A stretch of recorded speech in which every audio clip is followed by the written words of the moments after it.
তোর সঙ্গে আমার কোনো কথা নেই, তুই এখান থেকে চলে যা। আমি জানি তোমার সঙ্গে তোর কোনো কথা নাই।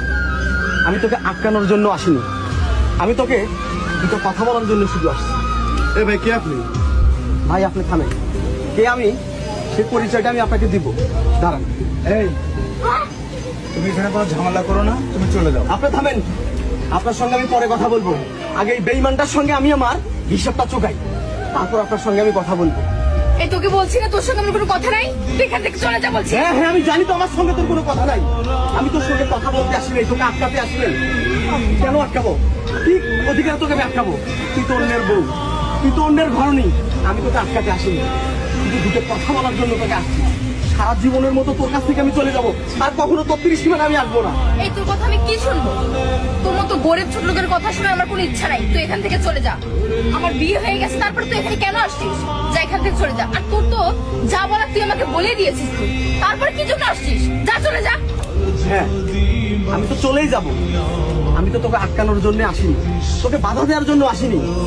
তবে আমি মানুষ চিনতে বড় ভুল করেছিলাম, বড়ই ভুল করেছিলাম। আরে তোদের মতো মেয়েরা শুধু চেনে টাকা, অর্থ আর আভিজাত্য। তোদের তো মন একটা না, তোদের তো হাজারটা মন। তোরা তো গিরগিটির মতো রং চেঞ্জ করিস। তবে হ্যাঁ, তোকে একটা ধন্যবাদ দিতে হয়।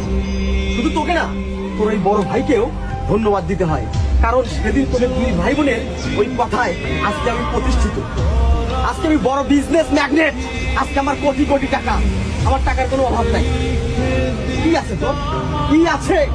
আজ আমার এত বড় কোম্পানি আছে, আমি আমার কোম্পানির একটা গাড়ি বিক্রি করলে আমি তোর সমস্ত সম্পদ কিনে নিতে পারবো। কোথায় তোর সে অহংকার? দেখবি টাকা আমার, দেখবি আমার কত টাকা, কত টাকা লাগবে তোর। নে এই নে টাকা, আর লাগবে এই ব্যাগ ভর্তি টাকা আছে। টাকার বিছানায় আমি এখন শুয়ে থাকতে পারি। তবে কি অপরাধ ছিল রে আমার? বল, কি অপরাধ ছিল আমার? আমি তো তোর জীবনের সঙ্গে জড়াতে চাইনি, আমি তো তোকে ভালোবাসতে চাইনি। তুই আমাকে মিথ্যা স্বপ্ন দেখাইছিস, তুই জোর করে আমার সঙ্গে সম্পর্কে জড়াস। এত স্বপ্ন দেখানোর পর আজ কিভাবে তুই অন্যের বউ হতে পারবি? কিভাবে আমাকে ছেড়ে তুই অন্যের ঘর করতে যাচ্ছিস? বলতে পারবি তুই? বলতে পারবি? তোদের মতো মেয়েরা, আর তোদের মতো মেয়েরা শুধু আমাদের মতো মধ্যবিত্ত ছেলেদের জীবন নিয়ে খেলে। আমার মতো হাজারো ছেলে অকালে পৃথিবী ছাড়ে কেন জানিস? শুধু তোরা মিথ্যা মিথ্যা ভালোবাসার স্বপ্ন দেখাস।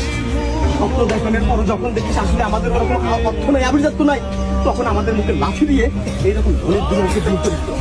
তখন আমাদের জীবনটা নরকে পরিণত হয়। কি অপরাধ ছিল আমার? কি অপরাধ ছিল আমার? বল, কেন আমার জীবনটা এভাবে নষ্ট করলি? কেন কেন? এই শোন, এই, তুমি এসব বাদ দাও তো, তুমি চলে যাও এখান থেকে। আপনি থামেন, তোকে আমি একটা কথা বলি। হ্যাঁ দাঁড়াও। আপনি দাঁড়ান, আমার কথাগুলো আমাকে বলতে দেন। আপনাদের কথা আমি অনেক শুনেছি, আর না, এখন আমি বলবো, আপনারা শুনবেন। তোকে সাক্ষী রেখে আজকে আমি তোকে সাক্ষী রেখে আজকে আমি বলছি, আমার মতো যারা মধ্যবিত্ত ঘরের সন্তান আছে সারা বাংলা ছেলেদেরকে আমি জানাই, এ ভাই তোমরা শোনো, তোমরা শোনো। এদের মতো কান্নাগিনির পিছনে না ছুটে নিজের মেধার উপর ফোকাস দাও, নিজের কর্মের উপর ফোকাস দাও। অর্থ কামাই করো, উপার্জন করো। তোমার হাতে যদি টাকা থাকে, পয়সা থাকে, এরকম হাজারো কান্নাগিনি তোমার পিছনে ছুটবে।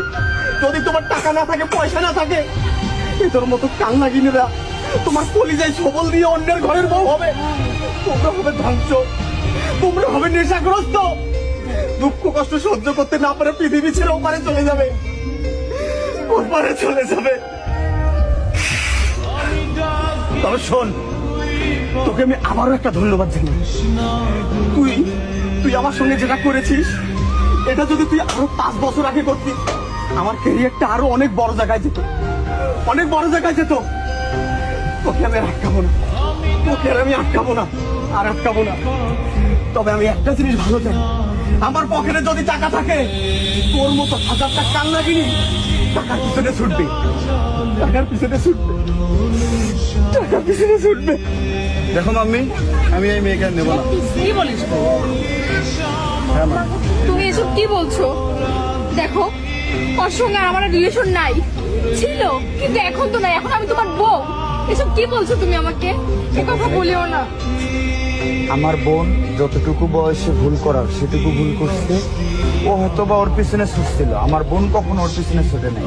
সেখান থেকে আমি বলতেছি আমার বোন ওকে নিয়ে একটুও ভাববে না, তোমরা সুখে শান্তিতে থাকো, সেজন্য আমি দুজনকে তোমাদের এক করে দিচ্ছি। তোমরা এটা নিয়ে কোনো গ্যাঞ্জাম না বাড়ায় তুমি ওকে মেনে নিয়ে চলে যাও ভাই।